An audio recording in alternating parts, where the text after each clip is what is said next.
en los demos que vamos a mostrar, pues la idea es tener un overview general del aspecto financiero primero, segundo de la caracterización de nuestros estudiantes en la primera etapa de admisión, tercero el cumplimiento de los niveles de estudiantes admitidos respecto a la meta. Cuarto, también vamos a revisar un tema de planta docente para ver cómo es la distribución de los profesores en los diferentes grupos para los diferentes estudiantes. Y quinto, vamos a hacer una demostración de Augment Analytics, que es un enfoque de Gartner, que se prevé que va a ser el principal diferenciador a futuro, que nos va a permitir pasar de todas las actividades operativas de construcción de tableros a obtener conclusiones e insights automáticamente. Entonces, ¿cuáles son las dos preguntas que vamos a responder con este enfoque? Primero, ¿cuáles son las variables o los key drivers que hacen que un estudiante pase a deserción o no? Y segundo, ¿cuáles son las variables que hacen que un estudiante pierda una materia o no? En función, por ejemplo, del semestre, de las notas de los cortes previos, de los docentes, si hay un diferenciador en los grupos, entre otras variables. Entonces, vamos a iniciar con la demostración.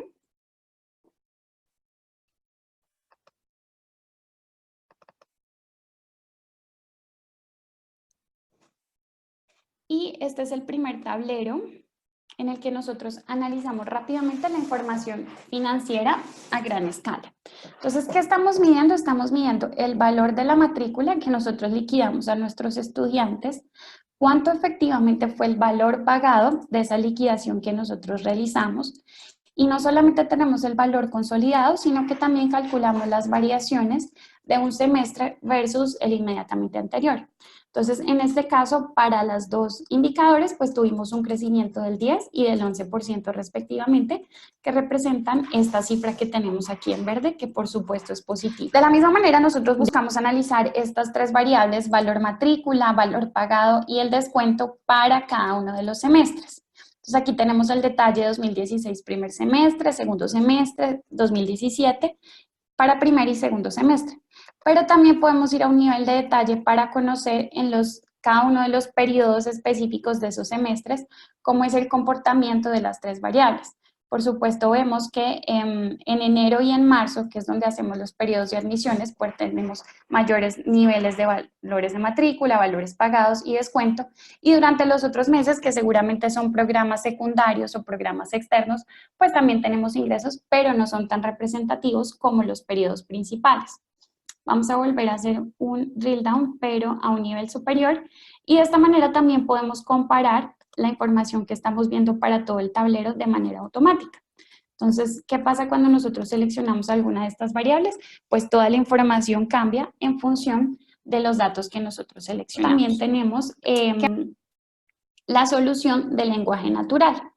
¿Qué es lenguaje natural? Que nosotros podamos preguntar sobre nuestros datos y él nos dé la respuesta sin necesidad de construir visualizaciones. Entonces, por ejemplo, nosotros rápidamente podemos escribir aquí cuál es el valor de la matrícula. Y lo que va a hacer la solución es darnos el consolidado del valor total de la matrícula. Ah, bueno, pero no solamente queremos ver el KPI, sino también por programa. Entonces podemos escribir por programa y él rápidamente nos muestra un gráfico que independiza los valores de la matrícula para cada uno de ellos.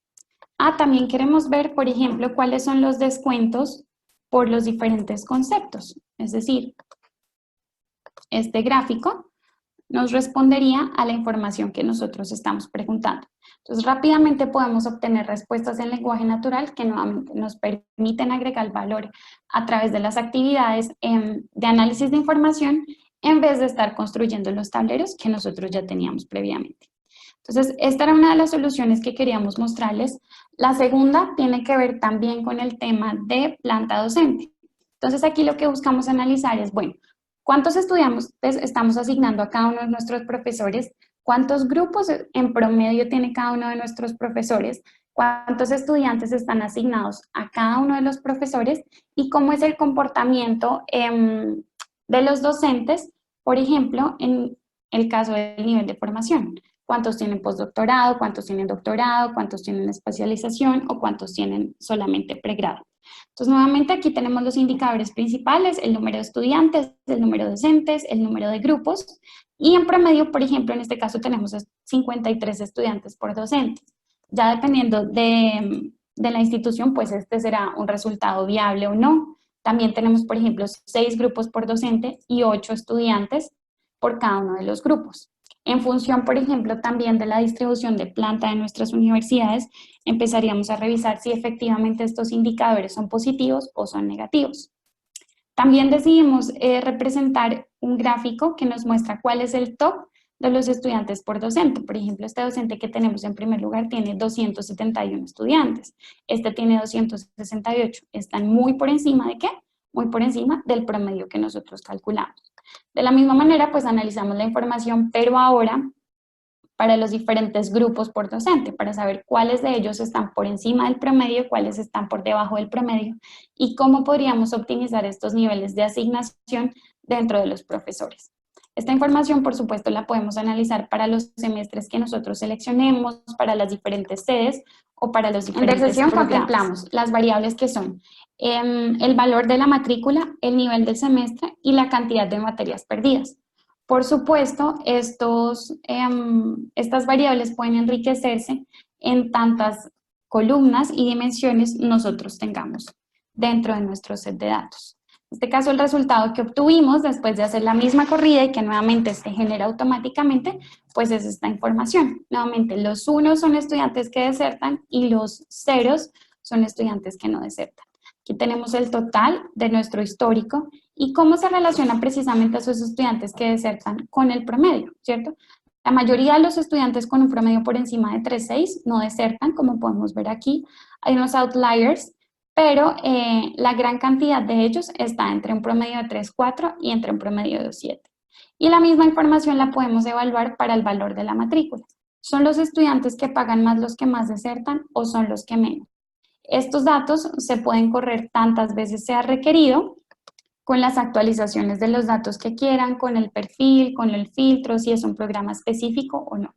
Tenemos también la diferenciación, por ejemplo, para las diferentes sedes, en qué sede están desertando más y en qué sede están desertando menos. ¿Cuál es la cantidad de materias que globalmente han tenido los estudiantes que desertan perdidas y cuáles son los que no? ¿Cuál es precisamente esa escuela en las que tenemos mayor nivel de deserción y cuál es en la que no? Y lo más importante son los key influencers nuevamente. El modelo me detecta en este caso 7 key influencers. El primero es el promedio, el segundo son las materias perdidas y el tercero es la edad. Estas 3 variables son los apalancadores para que un estudiante deserte o no. Y luego él me propone un análisis para cada una de ellas. Bueno, ¿cuál es el promedio de los estudiantes que desertan? 3.07. ¿Cuál es el que no? 3.61. ¿Cómo es el histograma de la distribución de estos estudiantes? Ah, bueno, él nos lo muestra a través de esta gráfica. ¿Cuántas materias tenemos perdidas para cada uno de esos estudiantes en total? Los que desertan y los que no. Y finalmente, ¿cuál es el grupo etario que más deserta y los que no? En este caso, por ejemplo, tenemos un grupo importante entre los 18 y los 20 años y también entre los 24 y los 26. Pero si quisiéramos andar, por ejemplo, en el valor de la matrícula que no se reflejó automáticamente, podemos hacer clic aquí en How does this variable influence y ¿qué obtenemos?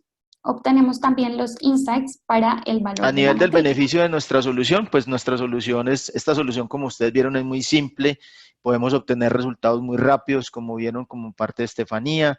Nosotros hoy en día somos partner de innovación de SAP, esto lo hicimos esta solución pues ya está desarrollada y la tenemos implementada para poderle dar unas analíticos muy rápidos a ustedes. En estos proyectos nosotros nos enfocamos en el resultado y en la transferencia de conocimiento, porque la idea es que ustedes puedan tener la autonomía y llevar sus propios proyectos a cabo sin necesidad de que cuando nosotros terminemos el proyecto, pues ustedes puedan seguir evolucionando el proyecto. Hoy en día, pues nosotros tenemos consultores transversales en toda la parte analítica y nosotros usamos utilizamos metodologías ágiles, son proyectos que se demoran aproximadamente 1 mes o 2 meses. Bien.